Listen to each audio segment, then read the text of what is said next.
Chapter 6 Mr. Henny looked hard at Francine from behind his desk. "Let me get this straight," he said. "You were hurrying home on your bike yesterday to do your chores." Francine nodded. "And those chores would be?" Francine thought for a moment. Oh, cleaning my room, helping to make dinner." "Wow, I'm impressed," the brain whispered to Buster. "I never hurry home to do my chores." They were standing behind Francine with Arthur and Muffy. Mr. Haney scratched his chin. "And you were hurrying, you say?" "That's right." Francine couldn't see herself gliding around on her bike, whistling happily. All of a sudden, a big truck came up behind her. It was kind of like a garbage truck, but with a big cross on the back. The cross reached down and grabbed Francine's bike. She just managed to jump off before the claw lifted the bike up and dropped it into the truck. Then the truck sped up, leaving Francine shaking her fist at it. "I don't suppose you got a license plate number," said the brain. "Sorry," said Francine. "I thought I was lucky just to escape with my life." Mr. Haney tried to look concerned. "I had no idea such trucks were roaming the street. Giant claws, you say?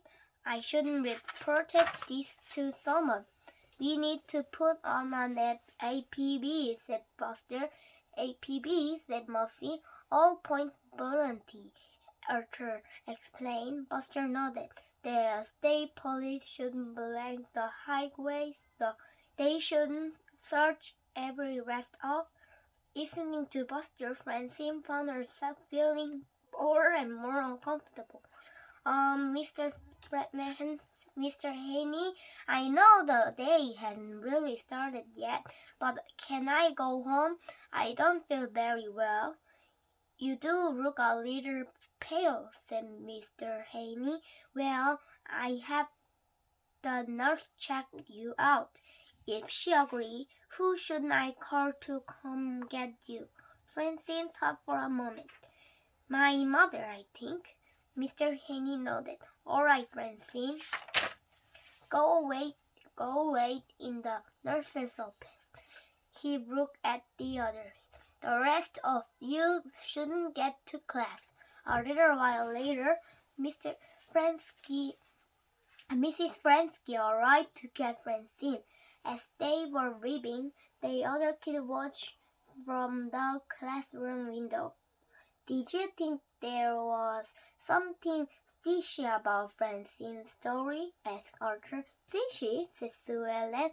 "I sound to me like Francine survived a terrible order."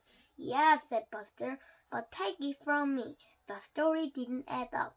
I mean, does Francine really expect us to believe she was hurrying home to do her chores? How dumb does she think we are?" "I don't think Arthur meant that part," said Muffy. "I think he was referring to the bike-eating truck." "All right," said Mr. Rabbit, "let's get back to work."